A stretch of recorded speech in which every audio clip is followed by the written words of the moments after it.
इमरान मसूद जी, इमरान मसूद जी, इमरान मसूद जी। धन्यवाद अध्यक्ष जी। माननीय सभापति महोदय, बाबा साहेब भीमराव अंबेडकर से लिखे हुए इस संविधान में बाबा साहेब भीमराव अंबेडकर ने हमारे संरक्षण का, देश के अंदर रहने वाले प्रत्येक नागरिक के संरक्षण का वादा किया। बाबा साहेब ने कहा, राजनीतिक लोकतंत्र तब तक नहीं टिक सकता जब तक उसके आधार में सामाजिक लोकतंत्र न हो। और सामाजिक लोकतंत्र का अर्थ है एक ऐसी जीवन शैली जो स्वतंत्रता, समानता और बंधुत्व के जीवन के सिद्धांतों के रूप में मान्यता देती है। मान्यवर, वक्फ बिल ला करके जिन्होंने इस वक्फ बिल को ड्राफ्ट किया, मुझे बड़ा ताज्जुब होता है बार बार। वक्फ के बारे में आपको जानकारी, वक्फ है क्या? वक्फ एक फरीजा है हर मुसलमान के लिए, जो जिसकी जो हैसियत है वो अपनी हैसियत के हिसाब से अपनी प्रॉपर्टी को या किसी भी चीज को अल्लाह की राह में वक्फ करता है। और इस वक्फ के जो ड्राफ्ट करने वाले लोग थे, जो उन्होंने बिल ड्राफ्ट किया था, उनमें मैक्सिमम लोग वो थे जिनको वक्फ के बारे में जानकारी नहीं थी। और मैं एक बात बहुत दावे के साथ कहता हूं कि 90% लोग ये नहीं बता पाएंगे, मुसलमान के अलावा, कि पाकी और नापाकी क्या होती है। तो आप वक्फ को क्या जानेंगे? ये जो बार बार कह रहे हैं कि मुस्लिम में सदस्य, गैर मुस्लिम सदस्य शामिल होने चाहिए, नहीं होने चाहिए, वक्फ को मुसलमान समझता है, जानता है, इसकी जो जरूरत है उसको पहचानता है, इसलिए इस बात को कहा जा रहा है। वरना सारा प्रबंधन जो वक्फ बोर्ड का है वो तो सरकारों के ही हाथ में है।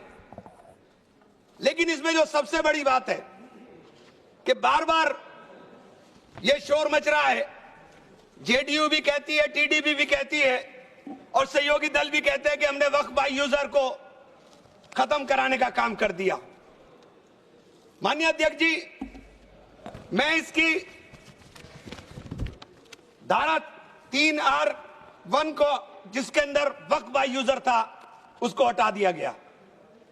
और क्या शामिल किया गया, मैं ये पढ़ करके बता रहा हूं, ये बिल है, इसके अंदर लिखा है, परंतु वक्फ संशोधन अधिनियम 2025 के प्रारंभ पर या उसके पूर्व उपयोगकर्ता द्वारा वक्फ के रूप में रजिस्ट्रीकृत संपत्तियों को उपयोगकर्ता द्वारा विद्यमान वक्फ इसके वक्फ संपत्ति के रूप में बना रहेगा, सिवाय, बस आगे आ गया काम, सिवाय संपत्ति पूर्णतः या भागतः विवादाग्रस्त है या कोई सरकारी संपत्ति है। माने सभापति महोदय, 2005-06 में विभिन्न राज्य के बोर्डों द्वारा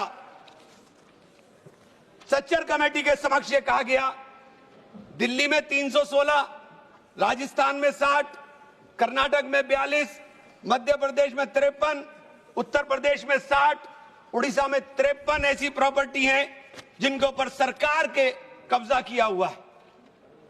इसके बाद जब ये लागू हो जाएगा तो इसके ऊपर से वक्फ का अधिकार खत्म हो जाएगा।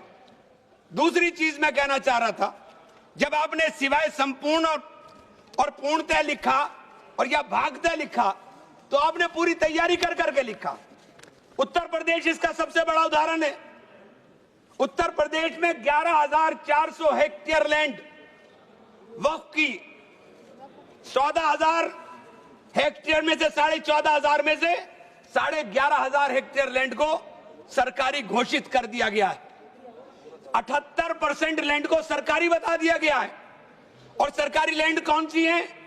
उसमें इमामबाड़ा है, उसमें प्राचीन मस्जिदें हैं, उसमें 500-500 साल के पुराने कब्रिस्तान हैं, उसमें ईदगाहें हैं, गांव-गांव के अंदर बनी हुई मसाजिद हैं। और आप कह रहे हैं कि आपने वक्फ बाय यूजर खत्म करा दिया। ये इतना बड़ा हथियार दे दिया कि आप जाइए, लड़ते रहिए।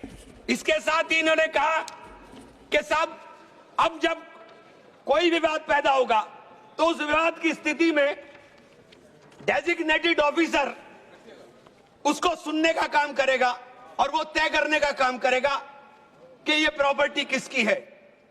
लेकिन वो तय कब करेगा, इसकी कोई समय सीमा नहीं। और जब तक वो तय नहीं करेगा वो प्रॉपर्टी का मालिक सरकार रहने का काम करेगी। तो 11,500 हेक्टेयर लैंड तो उत्तर प्रदेश के अंदर, और कर्नाटक का विवाद सबके सामने है। बड़ा शोर मचा था कर्नाटक में, मैं गया कर्नाटक के अंदर क्या मान्यवर 1,12,000 एकड़ लैंड वक्फ बोर्ड की थी, जिसके अंदर से 71,000 एकड़ लैंड का अलॉटमेंट सरकार ने कर दिया, और 19,000 और 20,000 के बीच में वहां के जो दरगाहों के या मुतवल्ली थे उन्होंने अपने परिवारों में बांट लिया। तो ये जो हंगामा बचा, 1999 में एक आदेश आ गया, वक्फ ऑलवेज वक्फ, तो ये पुराना आदेश नल एंड वाइड हो गया। सरकारें भाजपा की भी रही, कांग्रेस की भी रही, दोनों सरकारों ने नोटिस इश्यू किए। मैं उन नोटिस की कॉपी भी लेकर आया था। दोनों सरकारों ने नोटिस इश्यू किए, लेकिन जेपीसी ने हंगामा उतरा तो सब हमारे चेयरमैन साहब भी हवाई जहाज लेकर के गए, लेकिन खोदा पहाड़ निकली चुईया, वहां कुछ मिला ही नहीं, वहां कुछ नहीं मिला। इसी तरह से कहना चाहता हूं कि ये जो विवाद वाली स्थिति में आपने डेजिग्नेटेड ऑफिसर का प्रावधान किया, लेकिन उसके सामने ये नहीं लिखा कि ये कब तक तय करेगा। और आप बार बार कहते हैं कि साहब ये जो इसका संरचना होगी, इसकी 22 मेंबर वक्फ काउंसिल में होंगे, उसके अंदर 22 मेंबर में 10 मेंबर मुसलमान होंगे, सही है, 2 महिलाएं होंगी, सही है, लेकिन 12 मेंबर उसके अंदर नॉन मुस्लिम हो जाएंगे। वक्फ बोर्ड के अंदर पूरा का पूरा बहुमत गैर मुस्लिम भाइयों का हो जाएगा। मुझे इससे मतलब नहीं, क्योंकि मैंने अभी कहा कि भाई आप दूसरे जो ट्रस्ट हैं या जो दूसरे धर्म के ट्रस्ट हैं, उनके अंदर क्या आप दूसरे धर्म के लोगों को शामिल करने की अनुमति देंगे? नहीं है। काशी विश्वनाथ ट्रस्ट है उत्तर प्रदेश के अंदर, उसका अध्यक्ष पदेन अध्यक्ष जिलाधिकारी होता है, लेकिन उसमें एक क्लॉज लिखा है कि अगर किसी समय कोई जिलाधिकारी मुसलमान होगा तो उससे नीचे का या उससे ऊपर का अधिकारी उसका पदेन चेयरमैन होगा। आप मुसलमान के ऊपर यह शर्त लागू करते हैं, आप मुसलमान के ऊपर यह शर्त लागू करते हैं कि इसके ऊपर लिमिटेशन एक्ट, विधेयक के खंड 40A की धारा 107 जो वक्फ संपत्तियों की समय सीमा को अधीन करता था, लिमिटेशन एक्ट लागू करता था, आपने हटा करके 108 और इससे 41 में 108 और 108A को हटा दिया। 1995 का जो वक्फ अधिनियम है उसकी प्रायज्यता पर रोक लगा दी थी, जिसका अर्थ है कानूनी दावों के समय पाबंदी के बिना आगे बढ़ाया जा सकता है। अब आपने रास्ता खोल दिया वक्फ प्रॉपर्टीज के ऊपर मुकदमों के लिए। जो वक्फ प्रॉपर्टी पर कब्जा बैठ करे हुए लोग हैं, अब वो कब्जा धारक जाकर के एडवर्स पोजेशन का दावा कर सकता है और मालिकाना हक हासिल करने की बात कर सकता है। आपने जो अपराध करने वाले लोग हैं, जो कब्जा करने वाले लोग हैं, वो पहले गैर जमानती हुआ करता था, आपने उसे जमानती कर दिया, आपने उसे अधिकार दे दिया कि तुम कुछ भी करो, तुम्हें जमानत कराने की जरूरत नहीं है। तो आपने तो पूरा का पूरा खुला मैदान उसके सामने खड़ा कर दिया।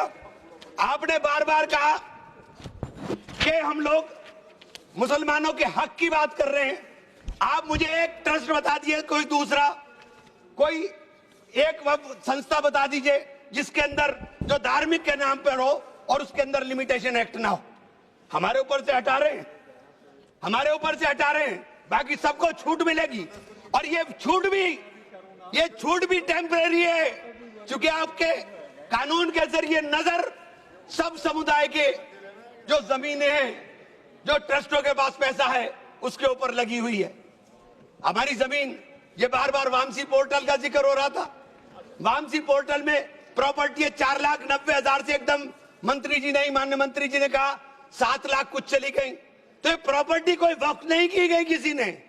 ये जो वामसी पोर्टल के ऊपर दर्ज हुई संपत्ति, कब्रिस्तान के अंदर वसूगा, एक प्रॉपर्टी वसूगा, एक प्रॉपर्टी मस्जिद, एक प्रॉपर्टी में कब्र, एक ही प्रॉपर्टी की 3-3 4-4 बना दी और आपने बता दिया कि वामसी पोर्टल ने। और 10 साल माने मंत्री जी, 10 साल का बहुत समय होता है। जो काम आप 10 साल में पूरी संपत्तियों का रजिस्ट्रेशन नहीं कर सके, मान्यवर प्लीज सब प्लीज आप मान्य नहीं, वामसी पोर्टल पर आपने बार बार 10 साल में काम नहीं कर सके। आप कह रहे हैं कि 6 महीने के अंदर सारी संपत्तियों का रजिस्ट्रेशन करा लेना, और सारी संपत्तियों का अगर रजिस्ट्रेशन नहीं होगा तो वो संपत्तियां वक्फ की नहीं बचेंगी। रजिस्ट्रेशन कौन करेगा? रजिस्ट्रेशन आपके अधिकारी करेंगे। जब 10 साल में नहीं कर सके तो 6 महीने में कैसे करेंगे? और ये पूरी तरीके से संविधान विरोधी कानून है। साथ अनुच्छेद 14, अनुच्छेद 16, अनुच्छेद 26 और अनुच्छेद 25 का सीधे सीधे ओवरलैपिंग करने का काम करता है। आपसे अनुरोध है कि माननीय 2 मिनट का समय और दे दें। ये बार बार कहते हैं कि प्रैक्टिसिंग मुस्लिम। आप एक बात बता दीजिए, आप प्रैक्टिसिंग मुस्लिम की बात कर रहे हैं, आप किस तरह तय करेंगे कौन प्रैक्टिसिंग मुस्लिम है? ये कौन बताएगा कि आपकी क्या परिभाषा है प्रैक्टिसिंग मुस्लिम की? सारे मुसलमान 5 वक्त नमाज नहीं पढ़ते, सारे मुसलमान रोजा भी नहीं रखते, और उसका पैमाना क्या होगा कि वो मुसलमान है कि नहीं है? तो ये आपने रास्ते इस तरह खोल करके ये सीधे सीधे जो संविधान के अंदर हमारी धारा 14 में अधिकार है उसके ऊपर आपने अतिक्रमण करने का काम कर दिया। मैं आप लोग एक माननीय चेन्नप्पा रेड्डी के एक कथन को जरूर कहना चाहूंगा। हमारी परंपरा में सहिष्णुता सिखाती है, हमारा संविधान, ये संविधान हमें सहिष्णुता का अभ्यास कराता है। हमें इसे कमजोर नहीं करना चाहिए, यही संरक्षण दे रहा है हमें। ये बाबा साहब के सपनों का संविधान है कि उन्होंने देश के अंदर रहने वाले प्रत्येक नागरिक को, जो गरीब से गरीब नागरिक है, उसको वो अधिकार दिया जो सामने बैठे हुए हमारे प्रधानमंत्री को होगा। वो ये अधिकार बाहर सड़क पर बैठे हुए एक मजदूर को होने का काम होगा। ये बाबा साहब का संविधान है। मान्यवर, इसे कमजोर करने का काम मैं आप हाथ जोड़कर विनती करता हूं। अभी हमें सौगाते मोदी मिली, 1 सेकंड, हमें सौगाते मोदी मिली। हमें सौगाते मोदी में ईद की सवैयां नहीं चाहिए, हमें सौगाते मोदी में शिक्षा दे दीजिए, हमें सौगाते मोदी में रोजगार दे दीजिए, हमें सौगाते मोदी के अंदर मोहब्बत दे दीजिए। ये जो गोलियां छातियों पर लगती है ये मारना बंद करा दीजिए। हमें सौगाते मोदी में ये कानून देने का काम कर लीजिए। बहुत बहुत धन्यवाद। मान्यवर, धन्यवाद।